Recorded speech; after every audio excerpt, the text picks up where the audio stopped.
बिस्मिल्लाहिर्रहमानिर्रहीम। अस्सलाम वालेकुम दोस्तों, हमारे माशरे में धोखा एक बहुत आम चीज़ बन चुकी है।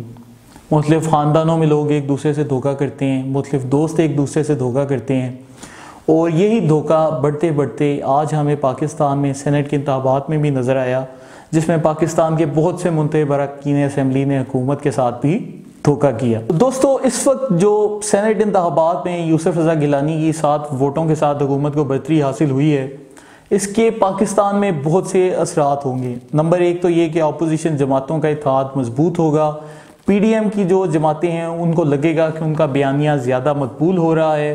हुकूमत के खिलाफ वोट ऑफ नो कॉन्फिडेंस की सूरत हाल मुस्तकबिल में पैदा हो सकती है। हालांकि हमारी एक खातून रुकन ने 174 वोट्स भी हासिल किए हैं, लेकिन ये भी है कि जिस तरह यूसुफ रज़ा गिलानी के लिए कुछ अरकान ने अपने वोट फरोख्त किए, कल को 3 से 4 अरकान भी वोट बेचकर हुकूमत का खात्मा कर सकते हैं। हुकूमत के लिए अपोजिशन की फतह इसलिए बुरी है कि इससे एक तो हुकूमती जो फैसला साजी है वो अब नरम हो जाएगी और हुकूमत अब पहले की तरह सख्त फैसले नहीं ले सकेगी, जबकि दूसरा ये भी है कि अवामुन नास में भी हुकूमत की कमज़ोरी का एक तासुर जाएगा कि हुकूमत वक्त के साथ साथ कमज़ोर होती जा रही है। अलबत्ता इस सारे मामले में हुकूमत के लिए कुछ पॉजिटिव चीज़ें भी हैं कि एक अपोजिशन जमातों का वोट को इज्जत दोगा जो बयानिया है वो खुल के सामने आ गया है कि जब उन्हें वोट लेने होते हैं तो वोट खरीदने के लिए वो कुछ भी कर लेते हैं, तो वो बुनियादी तौर पर वोट की इज्जत के ऊपर यकीन नहीं रखते।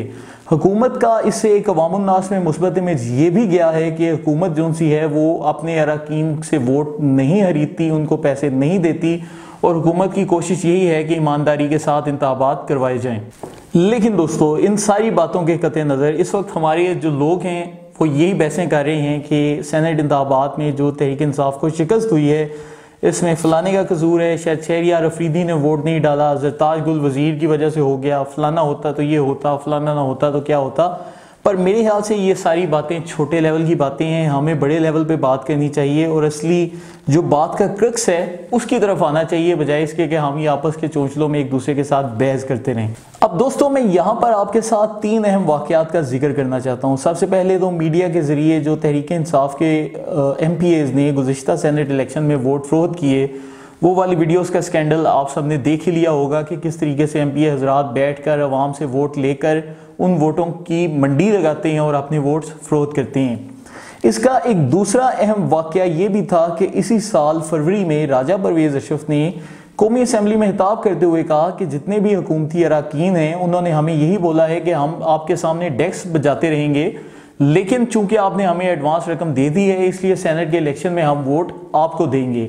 जबकि एक तीसरा अहम वाक़या कल पेश आया जब अली मूसा गिलानी की वीडियो लीक हुई और अली मूसा गिलानी साहब से सवाल किया गया कि आपकी ये वीडियोस असली हैं या जाली हैं, तो उन्होंने धड़ल्ले से जवाब दिया कि मेरी वीडियोस बिल्कुल असली हैं और मेरा हक है कि मैं अपने वालिद साहब के लिए वोट मांगूं।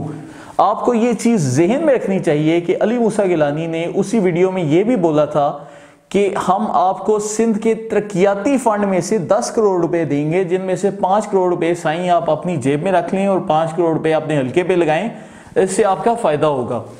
अब दोस्तों, जब हमने इन तीनों वाक़यात को देखा तो इनमें हमें कुछ चीज़ें क्लियर होती हैं। नंबर 1 तो ये कि पाकिस्तान में जितने भी हुकूमती लोग हैं वो वोट खरीदने को या बेचने को बुरी चीज़ नहीं समझते। असेंबली के फ्लोर के ऊपर एक साबिक वज़ीर आज़म इस चीज़ को तस्लीम करता है और फ़ख्र से बताता है कि हुकूमत के लोगों ने हमसे एडवांस रकम पकड़ी हुई है। दूसरी अहम चीज़ ये है कि पाकिस्तान के वो मुंतखब लोग जो कि अवाम से वोट लेकर आते हैं वो उन्हीं अवाम के वोटों की बोली लगा रहे होते हैं सेनेट के इंतखाबात में और अवाम के वोट को करोड़ों की एवज बेचा जाता है। कि इसमें एक तीसरी अहम चीज़ हमारे सामने ये भी आती है कि जहां एक तरफ अवाम के वोटों को बेचा जा रहा है, वहां पर वो लोग जो कि अली मूसा गिलानी की तरह वोटों को खरीदना चाहते हैं वो भी अवामुन नास के ही तरक्याती फंड में से पैसे तकसीम करते हैं कि आप तरक्याती बजट में से इतने पैसे रख लो और वोट हमें दे दो। तो मतलब ये कि हमें ये चीज़ समझनी पड़ेगी कि यहाँ पर सिर्फ ये नहीं हो रहा कि अवाम के वोटों से मुद्दे होने वाले MPAs वोट बेच रहे हैं, ये भी हो रहा है कि अवामी फंड से ही वोट खरीदे जा रहे हैं, बजाय इसके कि शायद यूसुफ रज़ा गिलानी साहब अपनी जेब से करोड़ों रुपए देते तो हमें इतराज़ ना होता, लेकिन वो जो उन्हें एक लारा लगा रहे हैं या झूठे वादे कर रहे हैं वो भी अवामी पैसे से ही कर रहे हैं। तो इस पूरे मामले में हमें अवाम का किरदार समझने की बड़ी ज़रूरत है। दुनिया में किसी भी रियासत के 4 अहम जुज़व होते हैं। सबसे पहले तो रकबा, कि एक रियासत का महसूस रकबा होता है। दूसरा ये कि उस रियासत में लोगों की एक तादाद फिक्स मौजूद होती है जिसे वहाँ की अवाम कहा जाता है। तीसरा ये कि उस रियासत में एक हुकूमत होती है। और चौथा ये कि उस रियासत की शनाख्त को दुनिया की बाकी सारी रियासतें तस्लीम करती हैं, फिर एक रियासत वजूद में आती है। तो आपको ये समझना पड़ेगा कि अवाम एक रियासत के सबसे अहम स्टेक होल्डर्स हैं। ये MNAs, MPAs, सेंटर्स, सेनेट, कौमी असम्बली, वज़ीर आज़म, सदर, मिनिस्टर्स, ये सब अवाम की वजह से बनते हैं। और इस पूरी सूरत हाल में जिसमें वोटों को खरीदा जा रहा है, बेचा जा रहा है, सबसे ज़्यादा मुतासिर भी अवाम हो रहे हैं। यहाँ पर बड़े लोग ये भी कहेंगे कि यार विक साहब आप हुकूमत का इसलिए दफा कर रहे हैं क्योंकि आप पॉलिटिकल वर्कर हैं, आप PTI के साथ हैं। मैं आपको बताता चलूँ कि मेरा तहरीक इंसाफ से एक ताल्लुक है, लेकिन मैं कोई हुकूमती अहदेदार नहीं, या मेरा हुकूमत में स्टेक नहीं कि कल को हुकूमत जाती है तो जी मेरा कोई अहदा चला जाएगा। तो इसलिए मैं यहाँ पर एक अवाम के नुमाइंदे की हैसियत से, एक अवाम का हिस्सा होने की हैसियत से मैं यहाँ पर आपसे ये बात कर रहा हूँ। और मैं आपसे भी मशवरे लेना चाहूँगा कि इस पूरी सूरत हाल का हमें क्या हल निकालना चाहिए। अब दोस्तों यहाँ पर हमारे सामने मेरे नज़दीक बुनियादी तौर पर दो ऑप्शंस आ जाते हैं। एक होता है रिवायती निज़ाम, एक है नया निज़ाम। रिवायती निज़ाम ये है कि जिस तरह से मौजूदा सिस्टम चल रहा है, खुलेआम अवामी वोटों की तस्लील हो रही है, लोग हमारे वोट बेच रहे हैं, हमारे तरक्याती फंड से वोट खरीद रहे हैं, हम इस निज़ाम को इसी सूरत हाल में चलने दें।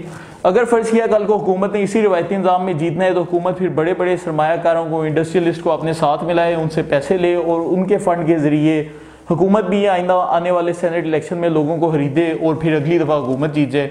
एक ऑप्शन तो आपके पास ये आ जाता है, ये है रिवायती निज़ाम का ऑप्शन। एक है नया ऑप्शन जिसमें हमें एक नए निज़ाम की तरफ जाना पड़ेगा। नए निज़ाम की तरफ हम क्यों जाएंगे? क्योंकि सरेआम हमारे वोटों को बेचा जा रहा है, सरेआम हमारे तरक्याती फ़ंड में से लोगों को रिश्वतें दी जा रही हैं। तो अगर तो कुछ लोग इसको जायज़ समझते हैं तो वो तो रिवायती निज़ाम के साथ ठीक रहें, लेकिन जो लोग इसको नाजायज़ समझते हैं वो इस वीडियो को आगे देखें और ख़ुद सोचकर बताएं कि हमें मसले के किस हाल की तरफ जाना चाहिए। तो आम तौर पर रियासतों में दो निज़ाम लगे हुए हैं, एक है पार्लिमानी निज़ाम, एक है सदारती निज़ाम। इसके अलावा दुनिया में और भी बहुत से निज़ाम मौजूद हैं, लेकिन सबसे ज़्यादा जो राइज निज़ाम है वो यही दो हैं। अभी मैं इन दोनों निज़ामों के ऊपर एक ब्रीफ सी बात करूंगा ताकि हमें इनके फ़वाइद और नुकसानात का पता चल जाए और उसके बाद फिर आपसे राय ली जाएगी। तो दोस्तों पार्लिमानी निज़ाम ऐसे ही है जैसा हमारे सामने है कि लोग वोट देते हैं, MNAs MPAs को मुंतखब करते हैं, सूबाई असम्बलियाँ बनती हैं, कौमी असम्बलियाँ बनती हैं, कल को इन्हीं असम्बलियों से वोट लेकर सेंटर्स इलेक्ट किए जाते हैं और कौमी असम्बली के थ्रू वज़ीर आज़म बनता है और फिर सारी असम्बलियाँ मिलकर एक सदर बनाती हैं। इस तरीके से मुल्क का पूरा एग्जीक्यूटिव का निज़ाम चलता है। ये है पार्लिमानी निज़ाम। पार्लिमानी निज़ाम में फ़ायदा ये है कि यहाँ पर बहुत से स्ट्रिक्ट चेक्स और बैलेंसेस होते हैं कि फ़र्ज़ किया वज़ीर आज़म कोई गलत फ़ैसला करता है तो पार्लियामेंट कल को उस फैसले को कैंसिल कर सकती है या सुप्रीम कोर्ट उस फैसले को कैंसिल कर सकती है। इस तरह पार्लियामेंट अगर कोई मसला करती है तो सदर अपना वीटो पावर का इख्तियार करते हुए उस पार्लियामेंट के किसी भी बिल को डिले कर सकता है या उसे कैंसिल करवाने की कोशिश कर सकता है। सुप्रीम कोर्ट पार्लियामेंट के ऊपर चेक रखती है। तो मुख्तसर ये कि पार्लियामेंट्री निज़ाम में कभी भी एक शख्स के पास मुकम्मल ताकत नहीं होती। मुल्क के मुख्तलिफ इदारे एक दूसरे को सपोर्ट देते हैं, लेकिन इसका बड़ा निज़ाम यह है कि इसमें मुल्क में मुख्तलिफ जो चीज़ें हैं बड़े आहिस्ता आहिस्ता होती हैं, मुल्क की ब्यूरोक्रेसी बड़ी आहिस्ता से चलती है और वही मसले मसाइल जन्म लेते हैं जिन्होंने इस वक्त हमारे मुल्क में जन्म लिया हुआ है। दूसरी तरफ दोस्तों हमारे पास एक अल्टरनेट प्रपोजल है जिसे सदारती निज़ाम कहा जाता है। सदारती निज़ाम में यह होगा कि मुल्क के 22 करोड़ अवाम एक ही शख्स को वोट करेंगे। इससे पाकिस्तान में जो बरादरीज़म की बुनियाद पर MNAs बनते हैं या बदमाशी कल्चर के ऊपर MNAs MPAs बनते हैं या ये जो वडेरा और सरमायादाराना निज़ाम है उसके तहत लोग MNAs MPAs बनते हैं वो ख़त्म हो जाएगा। 22 करोड़ अवाम के वोट की अहमियत बराबर हो जाएगी और वो एक ही सदर को वोट देंगे। ये जो सदर होगा ये पार्लियामेंट को जवाबदेह नहीं होगा, ये अपनी टीम बनाएगा, अपने फैसले करेगा। पार्लियामेंट इसको इम्पीच कर सकती है लेकिन वो बड़ा ही मुश्किल तरीका है जैसा कि अमेरिका में होता है। लेकिन सदारती निज़ाम का एक बड़ा नुकसान ये है कि सदारती निज़ाम में एक शख्स किसी भी स्टेज पर आमिर बन सकता है, वो डिक्टेटर बन के अवाम उन्नास के साथ जुल्म ज़्यादतियाँ कर सकता है और उसके साथ कोई पूछने वाला नहीं होगा। जो मौजूदा सेनेट इंतखाबात हैं ये हमारे लिए आंखें खोलने के लिए एक बहुत बड़ी चीज़ हैं कि क्या हमें अब मौजूदा पार्लियामेंट्री सिस्टम के साथ चलना चाहिए जिसमें करप्शन को हमने आम बना दिया है, जिसमें हमारे नुमाइंदे कह रहे हैं कि यार पैसे दो, तरक्याती फ़ंड दो और हमारे वोट खरीद लो। तो क्या हमें अब इस निज़ाम के साथ चलना चाहिए या हमें अब निज़ाम बदल के सिदारती निज़ाम या किसी और निज़ाम में, यहाँ पर सिदारती निज़ाम की मुकम्मल वकालत नहीं कर रहा, मैं कह रहा हूँ कि अगर आप में से किसी के पास कोई बेहतर तरीका है कि फ़र्ज़ किया उसे लगता है कि हमें चाइनीज़ मॉडल अपनाना चाहिए या किसी और मुल्क का मॉडल अपनाना चाहिए, तो वो भी कमेंट्स में लिखें।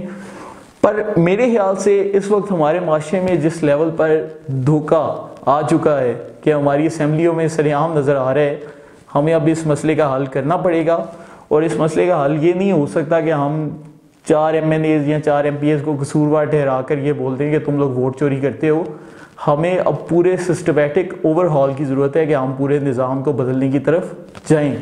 तो मुझे आप सबकी तजावीज़ का इंतज़ार है, नीचे कमेंट्स में ज़रूर दें और फिर इंशाल्लाह हम इस टॉपिक के ऊपर गुफ्तगू करेंगे। और मेरा यही इरादा है कि जब हम सब किसी एक चीज़ के ऊपर मुत्तफ़िक हो जाएं तो बतौर अवाम हम उस कैंपेन को लेकर चलें और आहिस्ता आहिस्ता इस मुल्क का करप्ट और बोसीदा निज़ाम बदलें। पहुँच चुकी है।